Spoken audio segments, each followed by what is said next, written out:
Obadya. Xewn û xeyalê Obadya. Xudan bona Edomê wisa dibêje. Meş xudan xeberekî bihîstin û bona ku em rabin û bona li hemberî wî cengê bikin rabin, ji netewan re nûçegiyanek hate şandin. Avay, min tednava netewan de biçûk kir. Pir biçûk dîtinê li te dinêrin. Ya tu, yê kovika zinaran derûdine, yê ciyê wî bilind quretiya dilê te texapandiye.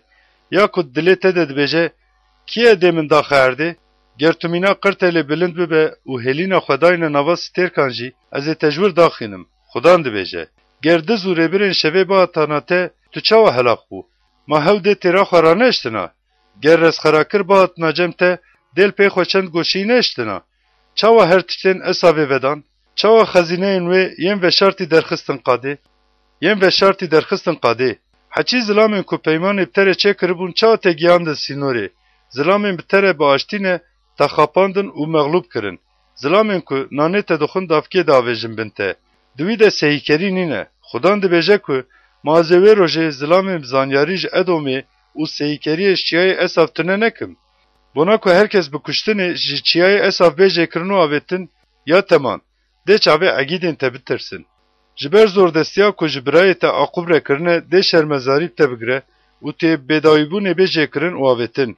Roja ku tulber sekinî û roja ku yên biyan malên wî ajotin û yên xerîb ketin deriyê wê û bona Urşelîmê pişkê avêtin, tu jî bû mîna yekî ku ji wan e.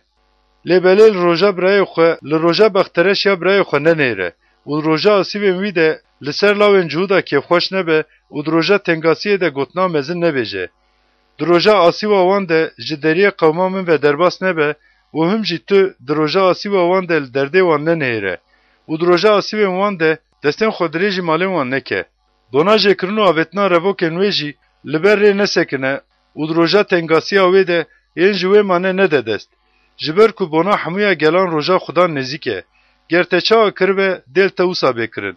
Dê berdêla kirinên te vegere ser serê te. Ji ber ku we çawa ser çiyayê minî pîroz ve xwaribin, dê hemûya neteweyan jî her tim wisa vexwin. Belê, dê vexwin û mijandinê bikin û dê bibin mîna ku tune ne. Lê belê dê yên ji çiyayê Sîyonê birevin û xelas bibin hebin.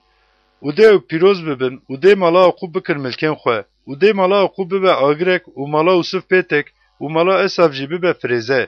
Dê wan bişewtînin û dê wan bixwin û biqedînin. Dê bona mala Esav yekî ji bermayî nemîne, ji ber ku Xudan got. û yên li başûrin dê çiyayê Esavê û yên li şepêlanê jî dê Filîstiyê ji xwe re bikin milk. û dê beyarên Efraîm û Samiriyê ji xwe re bikin milk. Dê Benyamîn jî Gîlead ji xwe re bike milk.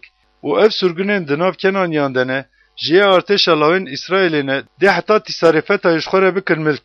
û sürgûnê Urşelîmê yên ku li Sefaredê ne, dê bajarên başûrê ji xwe re bikin milk. û bona daraziyê bidin çiyayê Esavê, dê xelasker derkevin çiyayê Sîyonê û dê qiraletî bibe ya Xudan.